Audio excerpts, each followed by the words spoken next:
السلام عليكم متتبعي قناة ثلاثي الدماء الأصيلية. كنتمنى إن شاء الله تكونوا بصحة جيدة. اليوم على بركة الله عندنا في هذا الفيديو هاد النعجة مليحة، اللهم بارك لعشاق المليح.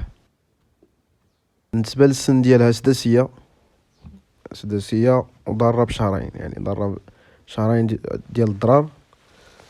ومرحبا الإخوان اللي بغاها يخلي لي ميساج في واتساب، والله يسر الأمور.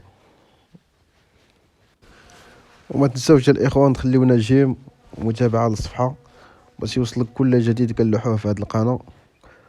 ودمتم في رعاية الله.